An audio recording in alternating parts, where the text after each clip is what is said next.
didn't think I was going to be saying good morning, so I'll give good morning again this morning. Welcome to this co-practice, a Black Coast Studies Roundtable. I'm very excited about our speakers, our panelists, our roundtable folks here. I want to give a slight update to the program as you see it, and then provide some introductions. We had some other folks who are joining us today, but we're very excited to hear their feedback on this very important Black Coast Studies issue that Marie Johnson has organized this panel around. So I'm going to give you the introduction of the order in which people are going to speak today. So first will be Marie Johnson from Johns Hopkins University and African Diaspora Ph.D. Second, Ashleigh Wade from Rutgers University. Third, Marisa Parham from Amherst College and 5 Colleges DH. Alex Jill will be respondent from Columbia University, as well as Melissa Brown from the University of Maryland. Thank you all so much. We will have time for questions and answers toward the end. I do want to model, so I'm Catherine Steele. My pronouns are she, hers, and her. And I would ask that our participants participate in that way as well. Please introduce yourself when you ask questions. Be respectful and mindful of other folks' time. And other folks get actual questions, and I know you have feedback and you want to talk. We can save the comments for after. Thank you so much. And let's hand it over to Jessica to get started. All right. Hello, everyone. Can everybody hear me? Is it okay? Wow, don't mind. He's all right. It is so great to have you here. I go by she, her. This is a roundtable around the special issue that was in the Black Scholar. It came out in 2017, and it's called Black Code. And it's around this topic that me and Mark Anthony Neal have been thinking through for some time, called Black Code Studies. Our interest in kind of considering what it means for Black folks, folks who identify as Black or Black diasporic, to engage in the internet. Our interest has sort of been around not these larger institutional structures, and I touched on some of this just a second ago in the last session, but around the ways that we trouble the mechanisms of the machine. So in our introduction, While Teaching the Machine, we talked about Black Code Studies is queer, femme, fugitive, and radical. As practice and methodology, it waxes insurgent. It refutes conceptions of the digital that remove Black diasporic people from engagement with technology, modernity, or the future. It centers Black thought and cultural production across a range of digital platforms, but especially social media, where Black freedom struggles intersect with Black play and death and polymorphic and polyphonic intimacy. And we were blessed and honored to have an amazing group of submissions. We could not take them all, but we were able to engage within this issue with a Black Scholar the following people: Aaliyah Brown, Tara Conley, Lauren Kramer, Josh Crutchfield, Megan Driscoll, Ahmad Green Hayes, Alexis Pauline Gums, Joy James, Alessandra Rango, and Ashleigh Wade. And so thankful for us that Ashleigh was able to join us in this conversation today. Among the people who we have been sort of incubating with and discussing and collaborating with, we also have Marisa, who is also continuing and doing other kinds of Black Code Studies field work, but she will talk about that in a second.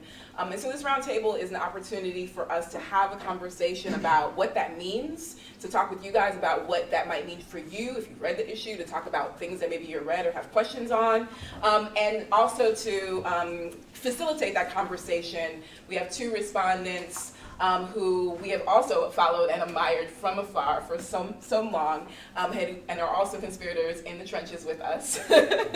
And so we're just going to open it up and have a really great conversation, and then we'll just kind of field questions and get it moving back and forth. So we're going to start with Ashleigh. Good morning.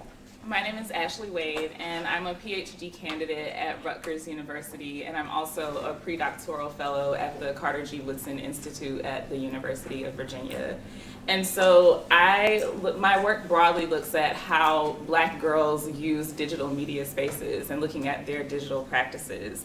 And so the way that I've come to think about Black Code Studies has evolved a little bit from the article that I submitted to the Black Code Studies special issue, in which I talked about viral Blackness as a way of disrupting hegemonic ways of thinking about language, of thinking about how we take up space, particularly and also thinking about how the digital and the physical are not these separate spaces of interaction.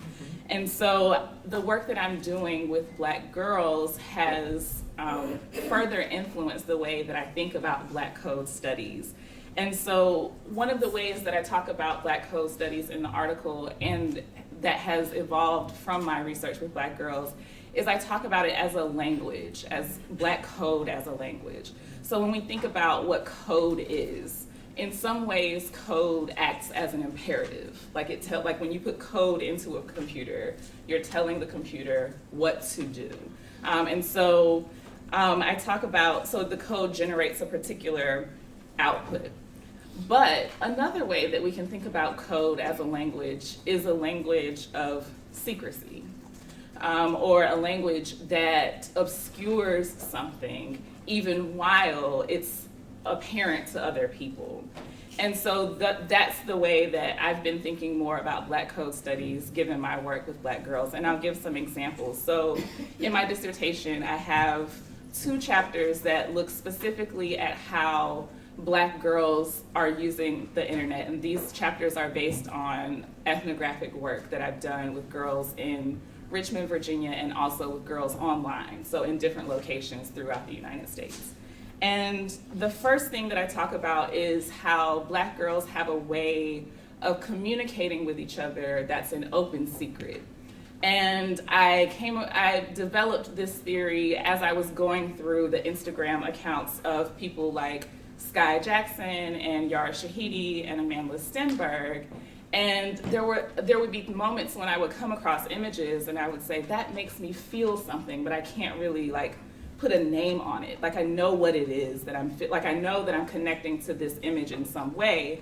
And then I came across an article, an interview that Solange Knowles did with Amanda Stenberg. And Solange says that there's a secret language between Black girls. And I was like, yes, that's it. There's a secret language. There's this open secret. So it's a way that Black girls are communicating with each other online where everybody can see, but not everybody knows what it is that they're communicating. And so then that brings me to the idea of the way that Black girls are intentional about what they post and where. So in the ethnographic work that I did participant observation and interviews, and one of the things that I did was I taught a class with a group of girls in grades 9 through 12. And we were talking one day about Facebook, and I said, so do y'all even use Facebook? And they're like, no, that's for y'all.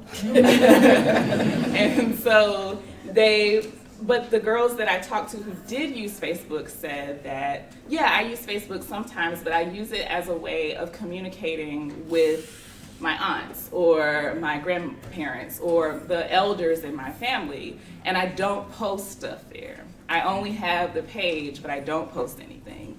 And so where they do post is Instagram and Snapchat.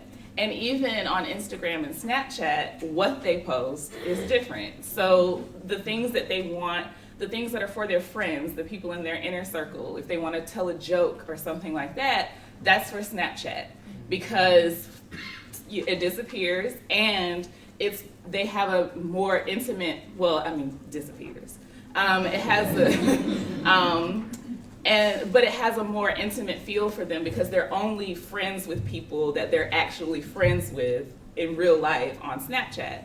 And so on Instagram, however, they don't post that kind of stuff because in one conversation that I had with a girl, she said, well, I'm really aware of what I post on my Instagram page because it's public and I'm applying for colleges, and I don't want to post something that was meant as an inside joke to me and my friends, but a college recruiter not really understand it and take offense to it, and so I don't post that on my Instagram. But she also told me that she has a Finsta, so that's another, which is fake Instagram. So that's another way that Black girls are creating code in their digital practices. So I think that it's important when we think about, particularly when we're talking about issues of surveillance and when we're talking about algorithms and how those tend to be ways that can limit what Black girls are doing online, they have ways of circumventing that. I think the assumption is that they don't know that these things are happening, but they absolutely know. Like, they absolutely know that they're being watched in these spaces. They absolutely know about algorithms, and like, they can tell you more about it than I can. And I studied this, you know, so so they definitely have a way of enacting Black code, and so their practices really have influenced the way that I think about what Black code studies means and what Black code can do.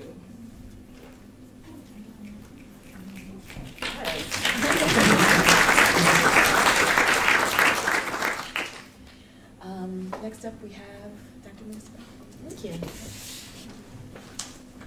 So I need a half a millisecond. Good morning, or almost after. Oh, don't even know. So let me just get up and running again. The thing I do have to say, and the thing that does matter, is I'm incredibly happy to be here. And I have to say that my relative happiness usually plays out as a more willingness to be a little bit more ad hoc. So you have to take the ad hoc that you're about to see as a compliment.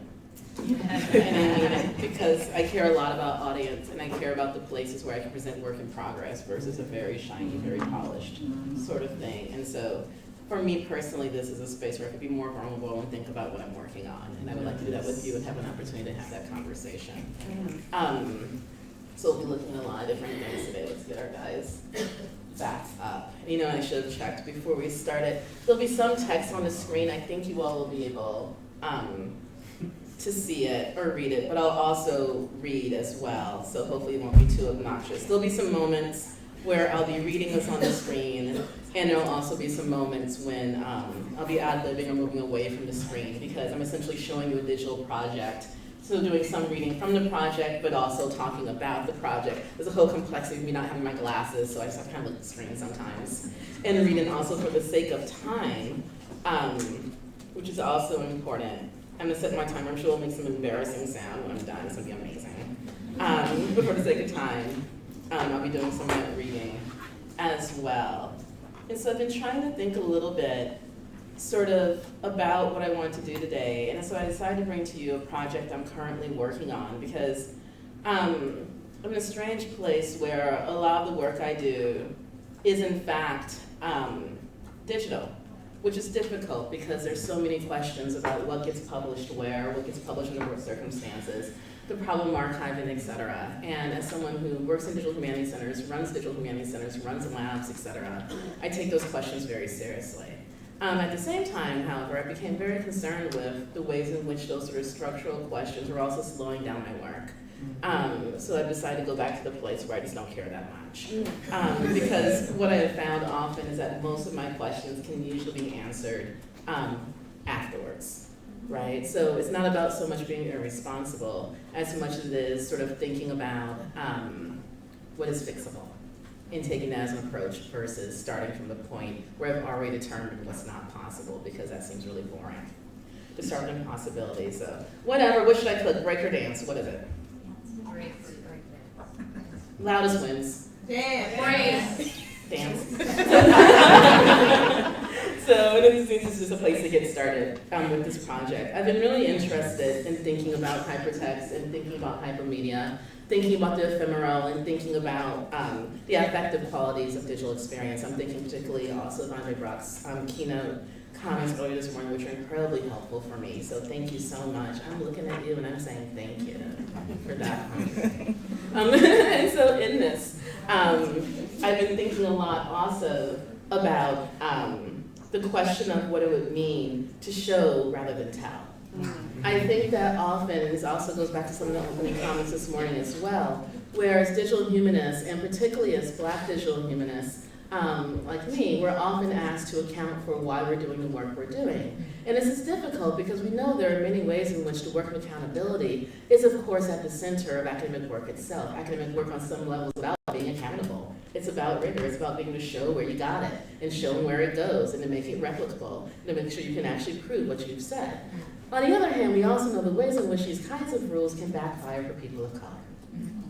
So that the question of accountability also instead can be turned into a question of accounting. And accounting is not cool to me.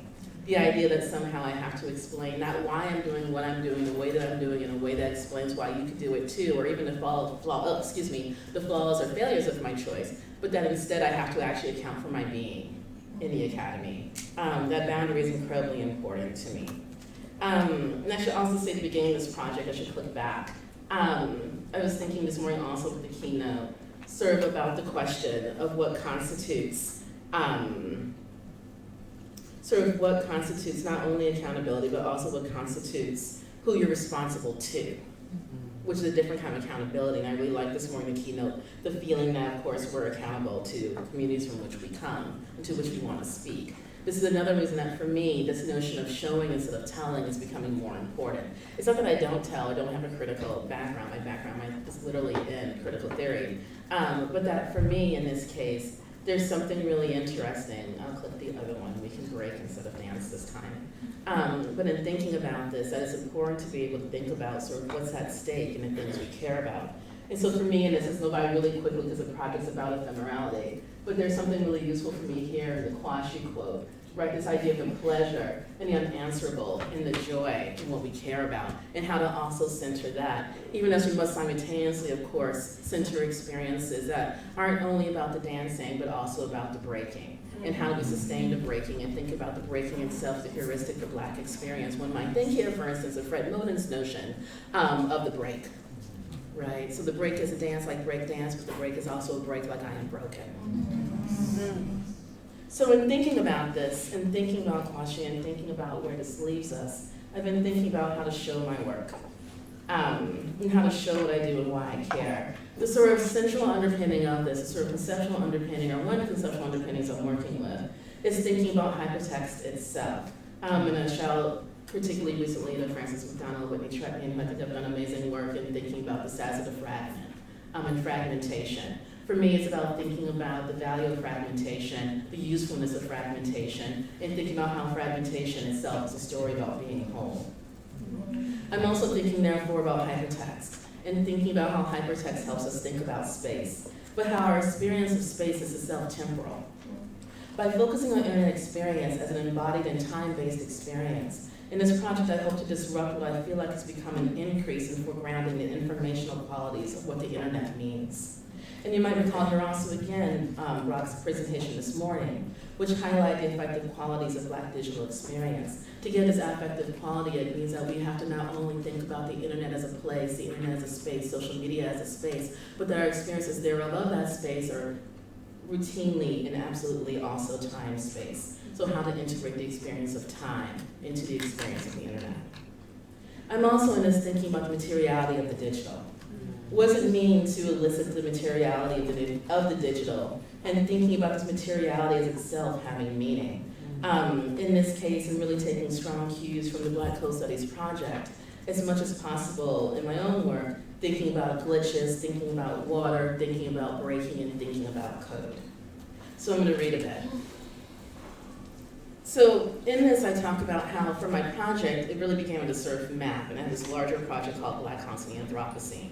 But as I worked on that project, which was so much about thinking about the digital, which takes a turn from the digital to thinking about the ecological, I realized that something kind of stayed with me, and this thing that stayed with me, versus thinking only about water and wind and earth, was instead thinking about Blackness, space, and time. And in thinking about Blackness, space, and time, I was in a place of thinking about glitches. I read glitches, and I try as much as possible to kind of hold the technical definition alongside this other metaphorical work, so it is and it's not a metaphor for me, to be clear. Thinking about glitches, and thinking about glitches as errors that reveal structures, errors that reveal breaks, uncomfortable emergences of the past, and their affects and their rearticulations. Water, place, glitch, break. This is not just a matter of multiplying metaphors. Each term conceptualizes the futures that arise from such seas. From the Atlantic and enslaved histories, the ongoing and multiple implications of digital technological development with human wage enslavement, and the digital dimensionality of Black diasporic experience after the Middle Passage. What I've elsewhere described as experiences of rupture and resonance with the algebraic qualities of life after the break. This is another piece, sample, signal, stroke. Algebra, the breaking of the bones. Movements, disjunctures, migrations become sites of renewed emergence. Moments become touchstones with larger cycles of losing, remaking meaning. Of transformation without restoration, the impossibly fluid flow of popping and the locking body. The DJ using 2 turntables to disaggregate songs into discrete sound bites so they might be used as if they were digital when they are not. Isolating out samples and breaks so that old text could be made newly resonant with always present futures. Black lives hearken to the digital because Black Life's work experience is a digitizing experience. Transfer, migration, metonymy, the break and the remix persist as both witness and feature of the multiple and continual experiences of forced migration endemic to Afro-diasporic life in the Americas. The Middle Passage, the auction block, the Great Migration, culminating in the digital.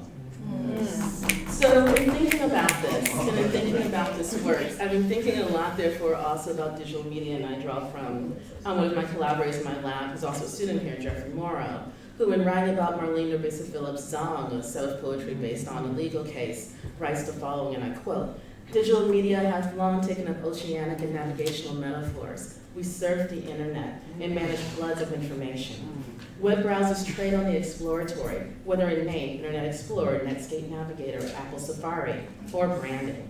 Even as the oceanic blends with more terrestrial formations like a series of tubes or an informational superhighway, the digital carries a breadth, a depth, as in the deeper dark web, and an oculous turbidity.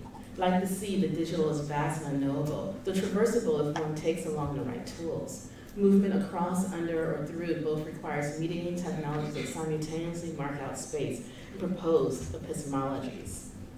So I go on to talk about Zong and et cetera. But I want to skip ahead a little bit because I'm really interested in thinking about what's at stake and taking this notion of the oceanic seriously, number one, and two, to think more fully again about what is the nature of this space. I'll read again. What kinds of epistemological orientations made possible at the intersection between the obdurate materiality of infrastructure and the moral quasi-aqueous turbidity of racialized experience. In this queer dialectical motion, the Cuban tercio rhythms breaking the metronome, the glitch sentence still completes its thoughts, made dimensional by emergence, the break. One might think here of Catherine McKittrick, who offers a vital distillation of why it's critical to hold simultaneously the histories of material confinement and the oceanic nature of Black diasporic experiences. The imperative perspective of Black struggle is undermined by the social processes and material three-dimensionalities that contribute to the workings of geographies of slavery, the walls of the ship, the process of economic expansion, human objectification, laboring in ungeographic bodies, human cargo.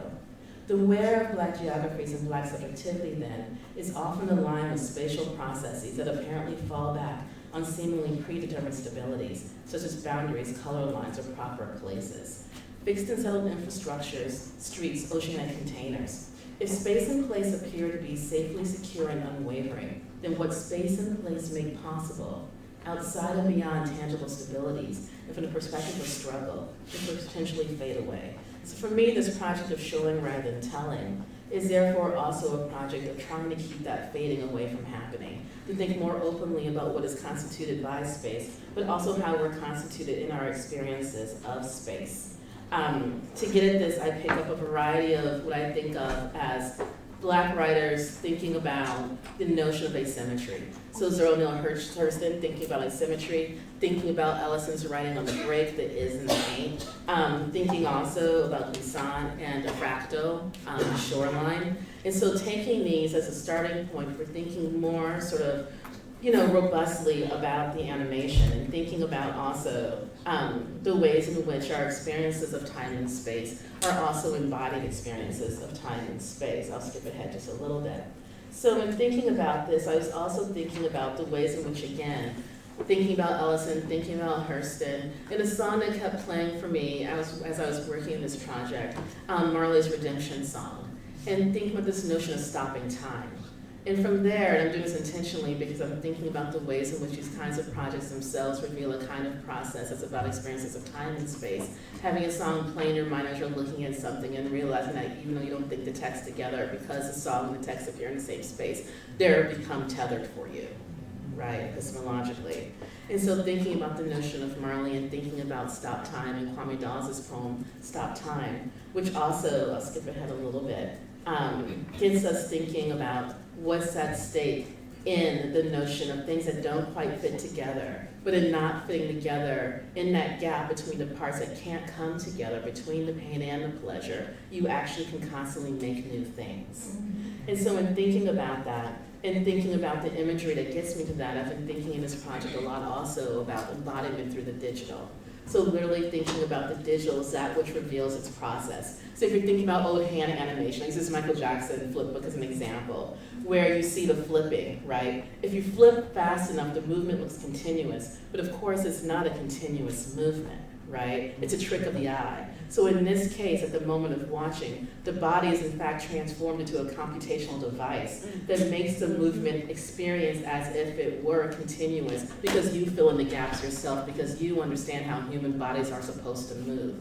Even at the same time, Jackson's movement, for instance, the moonwalk, queers that imagination of what's even possible in a human body.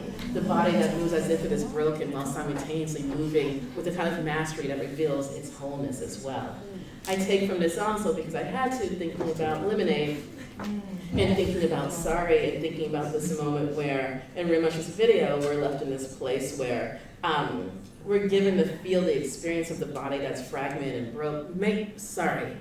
We're given the feeling of a body that is fragmented, right? This is the sort of stop motion introduced, the stop time introduced by the way that it's filmed, right? It slows down and speeds up the filming. But rather than feeling like, and I say, the conveying loss and dismember it, the effect is instead additive, producing a sense that one is glimpsing hidden power and possibility. By making the gap apparent, you also begin to wonder what might emerge out of that gap. And the question, therefore, is how we think about the question of what is made in those moments.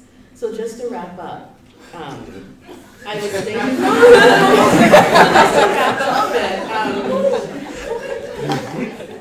going 1 minute over, but so just to wrap up a bit, I've been trying to also think about what digital forms make possible in terms of actual tactile experience as well. So again, none of these are metaphors for me. And again, part of what makes this experience of the time and the space stuff that I've been talking about is the fact that you're also doing something. You're scrolling, you're clicking, you're moving things, right? Your body is actually very active in this.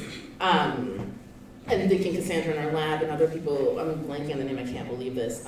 It's a book from MIT Press, but thinking about how those acts of swiping and those acts of scrolling, those acts of things we do are themselves a kind of working, like a knitting. Or an example I often like to use, the idea I'm thinking of Monticello's braiding site, if you haven't seen that. The braiding, the acts of the hands, right? And thinking about the braiding alongside the swiping and the clicking and the making and the doing. But I'm also interested in not only thinking about that descriptively, but also thinking about that explicitly as itself a modality for how we actually make things.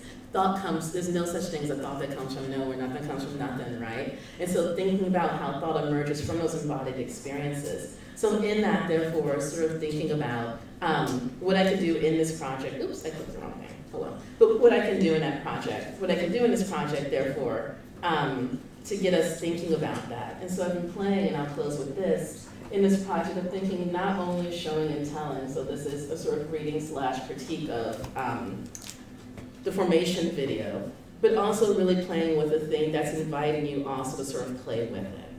So the idea, therefore, is like, what would it mean to have an essay in which you can remix it yourself? Because you don't actually have to agree with me. I ask you to take me seriously, of course, as any scholar, what I'm thinking about.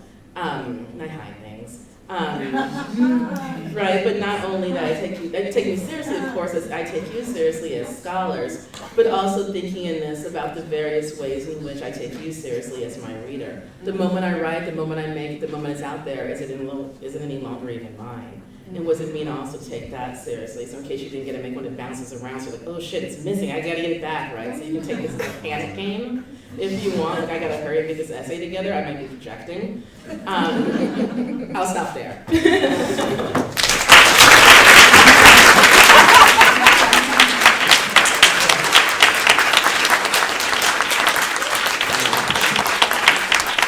following that, Jessica? You gonna follow that?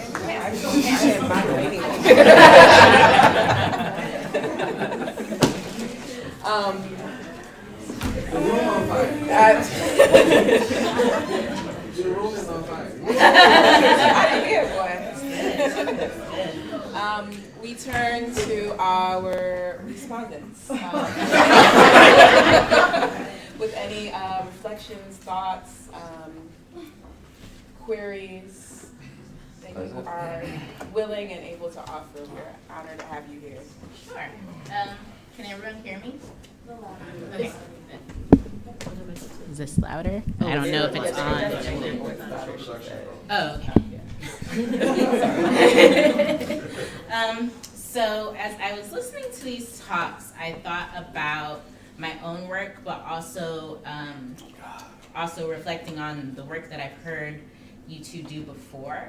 So when I'm thinking about Ashleigh Wade's work, what I want us to reflect on is the ways that we aren't disciplined in the academy to start with Black girls as our, I don't like the term unit of analysis, so our, I guess our origin of inquiry, why we think about what we want to think about. Especially in the technological space, we're trained to believe that technology is objective and the figure who engages in technology doesn't have an identity, but when you interrogate that, you realize it's usually the embodiment of white maleness, white cisgender malehood. So I really like the way that you talked about the fact that Black girls have created a code independent of the way that we're socialized to think about code in relation to technology. Black girls' codes, when I think about like being on the school ground, the play yard, we used to like be bored outside class and start playing hand games, and you wouldn't know the girl. You would just like walk up to her with your hands and she'd be ready to go with these types of games. And so I think that about the way that you said we have open secrecy, so like the other kids in the schoolyard watching us and observing us and thinking that, oh, we must know each other personally. That's how we engage in that type of language. So I think it's really interesting to see that Black girls continue that in the digital space, especially about the fact that surveillance has always been a thing that happens to us in the public sphere, even in the digital public sphere. So that Black girls are capable of constructing and deconstructing that surveillance is really a useful way to think about how we can push back against the ways that, once again, our disciplines typically ask us to think about the way that people use technology. And so as far as Dr.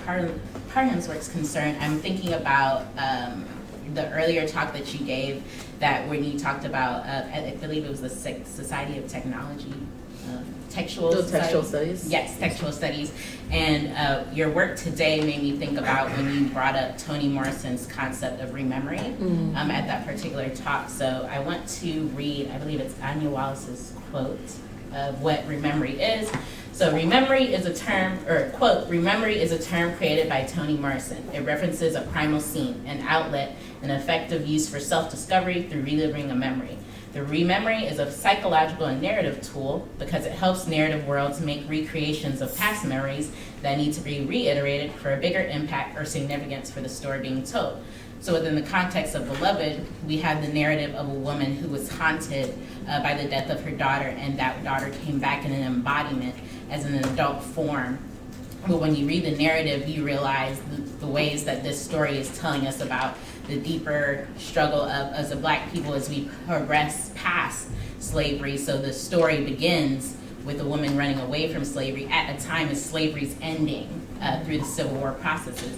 And so even as when we talk about the tensions between time and space, even as the time or the slavery ends with the grand narrative of the Emancipation Proclamation, as people are, as Black women specifically, are living through it, we don't forget slavery. We constantly live it. It's a, as I guess Dr. Brock reminded us, it's a post-present for us. We never really get to move beyond our story and our narrative as far as that's concerned. And so I really like the way that you make us think about that relationship between time and space and the ways that we are once again taught to usually disentangle it, but we have to not only disentangle it, but think about the ways that it's entangled. And so I think both these projects speak to, first, of course, Paul Gilroy's Black Atlantic, especially the ways that we're talking about the metaphors of migration. So Gilroy talked about the ship in his book. And also Michelle Wright pushing us to move beyond the Middle Passage of epistemology. Yes. So constructing knowledge about Blackness at the starting place of slavery, but Black people and Black society and Black living precedes that, and not only precedes that, but continues past that. So I think that these projects really allow us to reflect the ways that we can deconstruct knowledge about Blackness as we see it, not at the starting place of slavery, and not stopping there either, but beyond the concept of struggle. So, of course, thinking about the break dance, right? Like, it can be both brokenness and joy in the same space, and I really appreciate scholars who are capable of making us think about Blackness not as just the struggle, but also as opportunities for innovation. Thank you.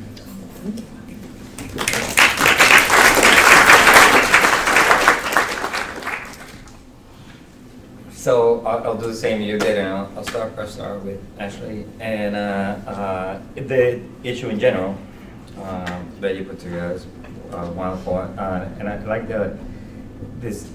I hadn't thought about that new entry. The code that Black girls speak. I had thought about Black code studies in terms of the Black codes, and of course in terms of Black coding, and and also the Black gaze on the code itself. That it's that subsumes all of these. But of course, it makes tons of sense. In my own study, he, him, is Alex Hill. I study, I did Caribbean studies. I focus on 20th century Negritude literature in the Caribbean, especially the work of M.S. Esther and his student Fanon. And during the 40s, in the middle of the war, a bunch of these writers leave France where they were studying and come back to the Caribbean. And in the Caribbean, at least in the Francophone-speaking world, the Vichy government starts having a lot of influence, and there's a new kind of censorship at play, a new kind of code established. And Suzanne Césaire and Aimé Césaire are able to do an amazing thing. They put together this group of intellectuals and publish this very vibrant and sharp and hard journal called Tropique. The tropics, in which they mount an anti-colonial offensive that gets past the censors. And it's amazing the way they do it. When you're looking at it in retrospect, I'm like, the censors were either dumb or like, what was going on? Everybody's asleep at the wheel there. One of the things they do, for example, is they adopt right-wing rhetoric of this other poet called Ph.D. at that time, who was all about blood and soil. But in their hands, this blood and soil poetry becomes about the Black people of Martinique. This is our blood, this is our soul. They transform that. But of course the censors are like, oh, look at this great French citizens talking about blood and soil. But from the other perspective, it's this code. It's fantastic to think about it in those terms. Thank you for that. Of course, I want to go back a little bit to these other forms that were explored in the essay. Of course, this idea of the gaze of the supervisor, the overseer, that establishes these codes of behavior that is super linked to the way that Twitter operates today, and all these other platforms that are algorithmically determined as codes. Our behavior channel our time, where actually their fragmentation is not controlled by us, as in Marisa's piece. This is where I turn to your piece, Marisa, which by the way, I had to edit. And I have to make a commitment to steward it for the future. Thank you. So look out for the second Slavery in the Machine issue of Essex Entrepreneurship. So it's absolutely get more into Marisa's work. Yeah, so that should be published. What you saw should be published in 2 or 3 months out there and citable. By the machine I want to talk a little bit about, which is the machine at which we're going to take your piece and we're going to latch it onto the code of our scholarly record today. The one that ties back into the impact factors and all these other things that we have to do in order to survive today. When you have this deep meditation of the digital, and then it's going into this very rigid machine that already was predetermined for all of us. At least we're not in control of it. these knowledge cartels are owned by mostly European and North American white interests, and they have determined what that code is going to be. And it is a sort of substratum or base of code that we have to survive somehow, or escape, or maybe go back in. I mean, because I love the way that the group that has formed around this has explored the sort of resonance of Maroon life. It's not only about escaping. There were once in a while you go down with machetes, take some stuff out, and go back. Because it is in this machine that I hope that we can do an intervention by coding blackness inside of it, or Latino in my case, just coding the resistance into it. So my main identity is as an immigrant. So how do I code the immigrant experience into these machines? And the journal in which you are going to publish this, in which we're going to publish this, guest edited by Jessica Johnson for this issue, is perhaps an example of something I want to offer as a form of black code, where we have reduced the sorts of computation needed in order to produce a contemporary academic journal, in which we have gone back to this group of Tropique who was able to latch onto the machinery but do it their way. Actually, literally, they used to have a cousin who had the keys to the press, the colonial press, and they used to go on Sundays. And that's and they got into the thing. That's how they were able to use it. This was literally the colonial press. They were doing the dictionaries, the encyclopedias, and all that stuff that white people love to bring with them. And it is in here where I encourage, especially the young people, to start exploring the material reality of coding while black. It is maybe in there that we can find some new avenues of meditation, because I know this is code from Marisa and from Jeffrey, right? The code that drives this. This is where those exploration can take place at a different level. You don't see it at the representational level. That's my encouragement to especially young people in the audience. Thank you both for the wonderful.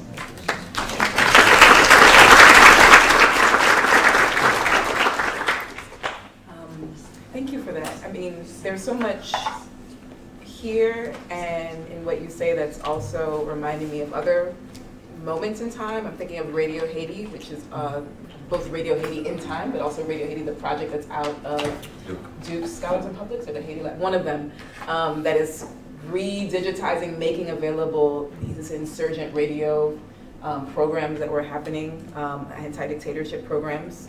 But also, like in the U.S. context, Joanne Robinson printing off flyers from the Montgomery bus boycott off of her employer's printer. You know, like, so there's all these ways that people are squirreling their way into the code and trying to dismantle what has not served us, what has hurt us and oppressed us. I would love to open it up for questions and conversation. We have a nice amount of time, and I'm hoping that we can have a nice, robust discussion. Does anybody have a burning query? Please have everyone who's going to ask a question speak up so we can catch you on the question on the live stream as well. Sure. I'm Reginald Royston. I'm at Wisconsin-Madison Information School in African Cultural Studies. And my burning question is for Marisa, what's behind the interface that we saw behind your the page source? What would I see if I click page source? Thank you so much for asking. I'm blushing. I'm so happy right now. I had to leave the table. But so it's a little bootleg. I'll go quickly, but because you're asking the question, I'm assuming you'll understand the answer. So I was trying to look. So I work with the lab, Immersive Realities Labs, and we're going back and forth about this, I think, a little bit, because as much as possible, I'm getting to the answer, as much as possible to try to make things that I can very easily show other people how to make. And I've gone back and forth over the years because I'm a practitioner, but I teach this stuff, and I teach larger classes, right? So like, how do you teach, right? People to do this. And I've found more and more that it's better to get people sometimes, and that's the case with this project, to the place where you can start sort of making in a sort of playing way, and then you sort of show them how they reverse engineer the thing they made. I'm thinking of Miriam Posner here. They're going to reverse engineer what they've made back to begin to understand the sort of the encoded underpinnings of it, and then in the future move more directly to thinking about it through code, right? So in the case of this essay, I'm in a weird place where there's all this stuff. There's all this stuff that's moving and all this stuff that's doing stuff. I'm just going to show you right quick because it would take too long to say it. And so there's all this stuff in it, and there's all this stuff that's moving.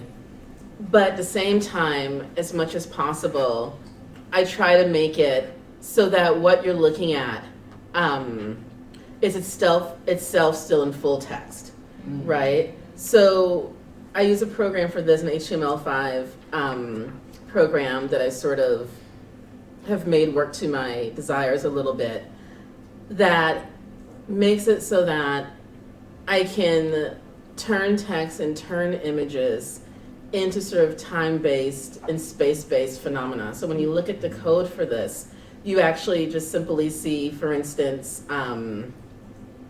this is a GIF. So you'll see this, can you see? Yeah. So you'll see this GIF, and you'll see the time code that shows when it appears or where it disappears. You would look at this and you would be able to see which pieces move, which pieces don't move. I try to make it as much as possible that if you're actually looking at the back end of this, that you wouldn't see things I didn't want you to see yet. So I had to work very carefully. Oh, it just like rejected me. I had to work very carefully on finding a way, for instance, to make sure that people could sort of see what I wanted them to look for, but not see everything. So in this, each of those paragraphs is essentially a div tag, right?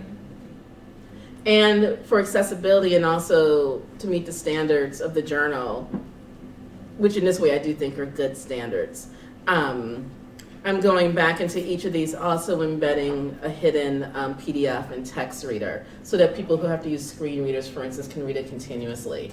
I'm still trying to figure out ways, for instance, to mark with sound or something else. So if you're using a screen reader, you would know you're moving between paragraphs or actually different fragments. So that's something I'm still playing with. It might have to come a little bit later after the project is first published. I'm also making sure that in places where, for instance, I don't know if I can get back there, there's, for instance, moments of an Ellison quote, for instance, making sure that people, on the one hand, in the project, you're given the quote in pieces, but that if you were to actually dig, because if you went looking, you deserve to find it, that if you went digging in the code, you would in fact find the whole quote, right? So finding ways to embed full text within encoded text, so that one, for reasons of accessibility, screen readers, et cetera, work, but also doing it so that if you wanted to read this purely, I used the desktop version, not the online version, well, it's not showing up properly, but that if you wanted to be able to read it from a code perspective, you could actually just read the source code and have a similar experience of the essay. Is that the right question? Or did... That's exactly. Okay. But wait, hold on a second. I need to ask a question. Because now you made me think of something. Are we keeping a good list of who's in this room? Because this has to be peer reviewed. Did anybody tweet images of this? I gotta keep her anonymous. Shit! No, this isn't even happening, and I didn't even say shit. Exactly. You didn't see anything today. Huh? Yeah, we're definitely on live. Oh, we're in live stream.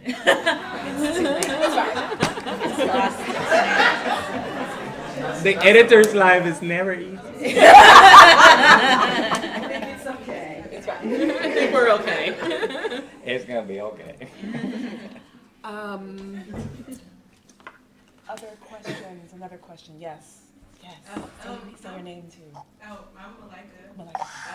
And I have so many questions. But I'm gonna just have one little one. I'm curious about the Bakongo cosmogram that's in the center.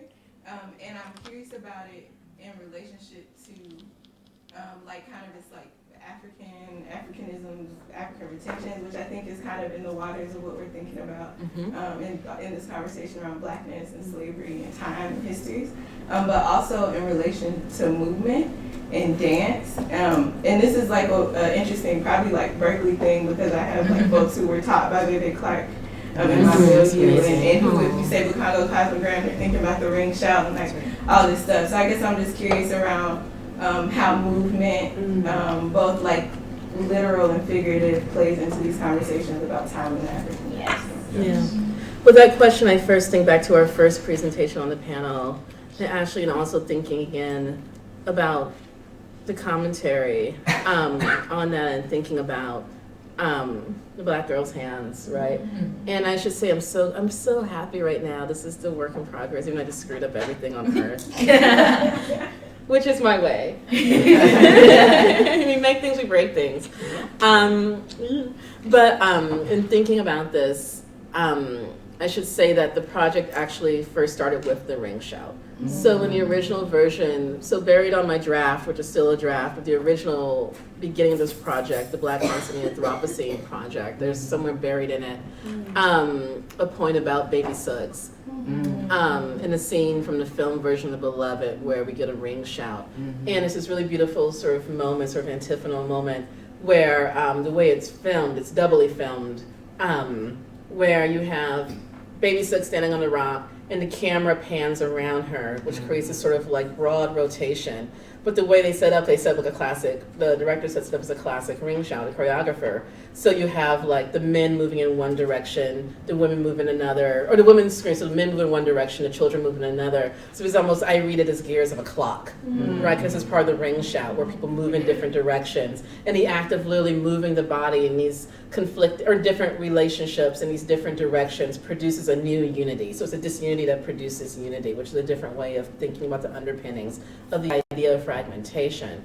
And so from there I went back to the idea of the cosmology, and thinking about the notion of the ring shout as that in which the counterclockwise movement of bodies in pain transforming themselves ideally into bodies of mourning or bodies of joy itself doesn't necessarily turn back to this Afrofuturism. It doesn't turn the clock back.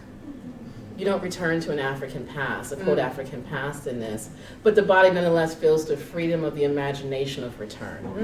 And so what I've done in this project then is to use the cosmogram. So the the way I did it, I give you a truncated version, because this is a very small part of it.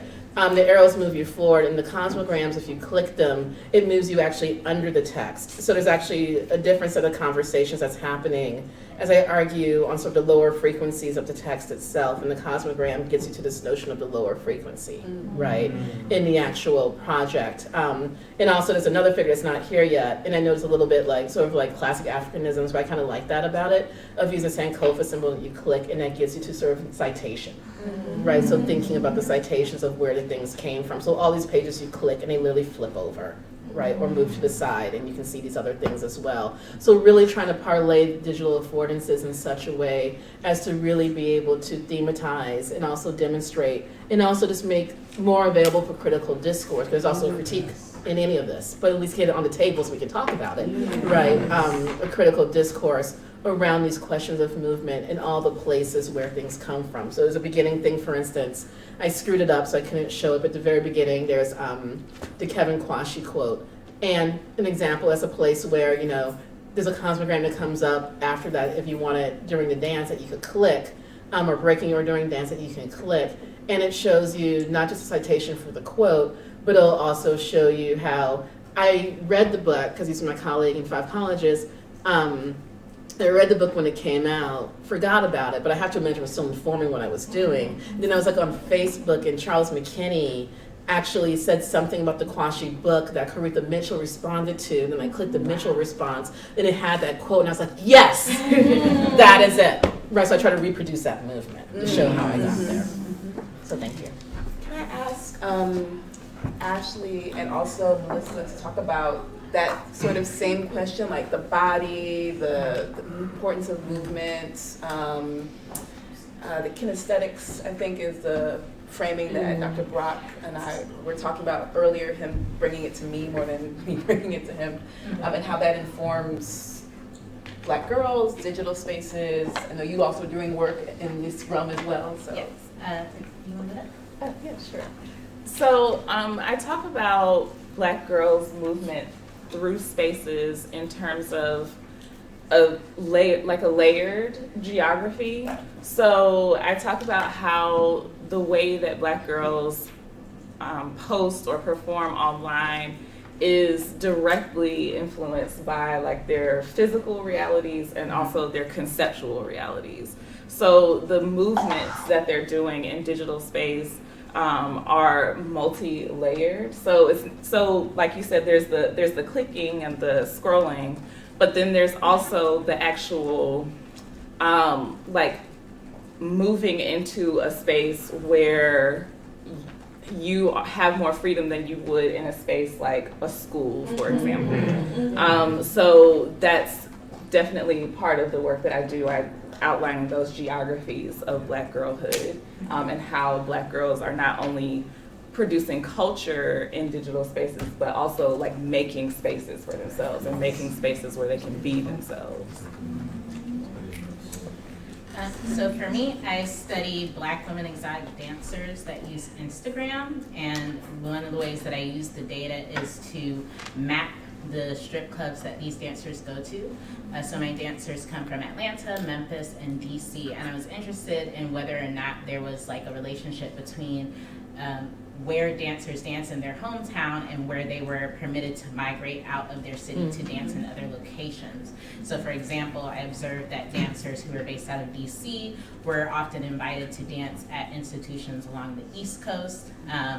Dancers based out of Atlanta usually traveled across the Southeast and also were invited to go broader beyond their spaces. And I do believe that relates to the way that, at least in the national imaginary of Atlanta as a Black Mecca, and like the relationship of dancers specifically up from Atlanta to the way that we think about modern and contemporary hip hop, is that they have like a purchase in that realm that, oh, this girl comes from Atlanta, we have to bring her here, whereas there's not necessarily a narrative about that in relation to dancers from Memphis or dancers from DC.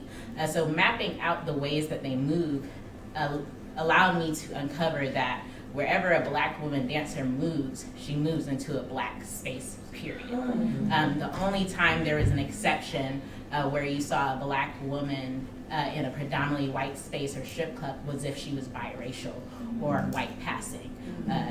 Otherwise, even if the dancer left her city, she was only invited to regions of major cities that were predominantly Black areas. And I also observed the way that they move their bodies. Specifically the way that they pose their bodies on social media and the erotic labor that they do. And what that let me see is that as far as the movement of Black women's sexual identity, is that it's multifaceted. So there were 3 ways in which they presented themselves. If they were in the club, it was their solicitation to, come see me at the club, come meet me at the club. It was the hypersexual vixen being performed exclusively in the strip club space. There was also an erotic labor that they did that was kind of softer, usually in their home, right? So I call it kind of the girl next door look. And I thought that was particularly intriguing because it made me think about boudoir photography and the ways that Black women weren't actually allowed or permitted to do that at the time that was innovated. So I think Black women exotic dancers innovate a modern digital boudoir photography around the Black women's bodies by presenting themselves at home and not necessarily as the hypersexual vixen that they present themselves as at the club. And then finally, they present themselves professionally. So this is when they are doing model photo shoots for magazines, or when they are, say, working on the set of a hip hop music video, or working in a film. And so that was really important to me to be able to identify the ways that Black women exotic dancers see their labor as multifaceted, and also it's not confined necessarily to the controlling images of the hypersexual Jezebel, that they're capable of constructing their own intimacy and way of presenting themselves as intimate people that shows an agency that I think we don't necessarily think about when we think about the movement of people. Like, I really appreciated earlier when you mentioned, Jessica, at your keynote about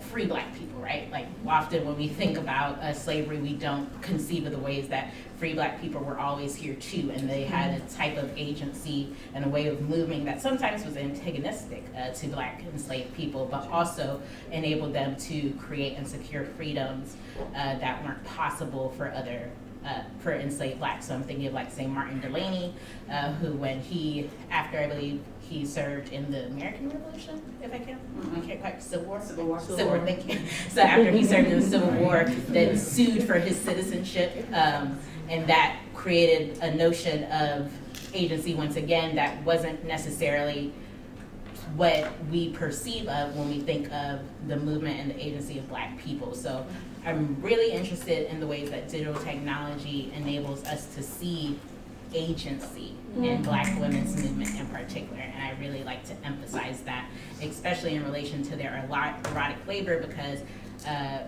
if we leave our perception of erotic labor at, say, dominant media, so hip-hop music videos or things of that like, we don't have a sense of their agency, we just have a sense of them as objectified, especially through the male gaze.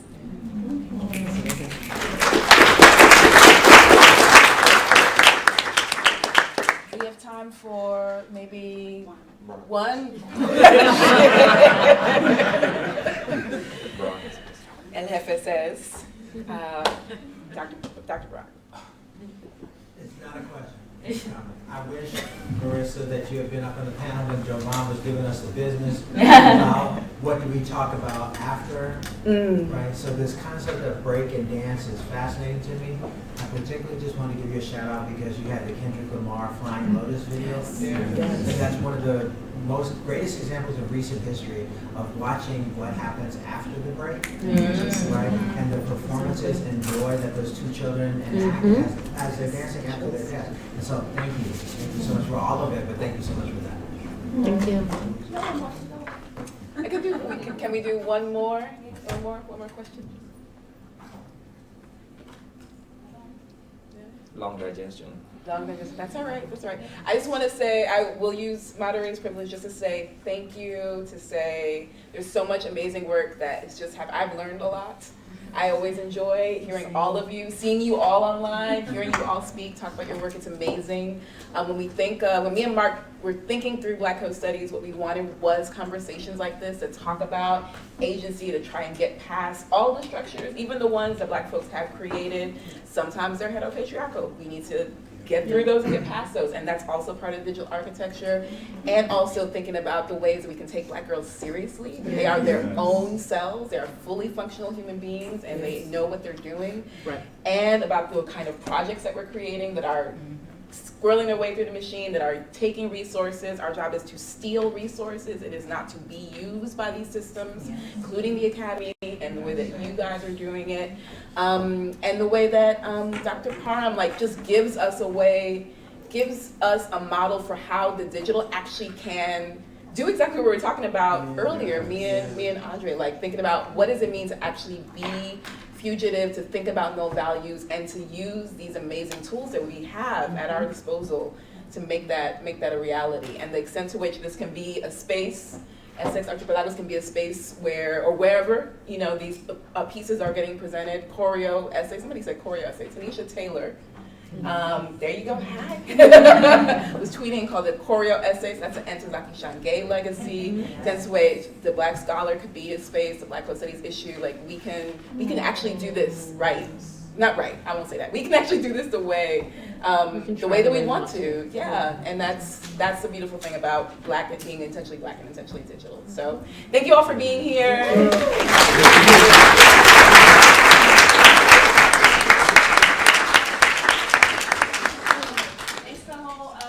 Here, lunch is served downstairs. Enjoy. Thank you. Remember that at 1 o'clock, we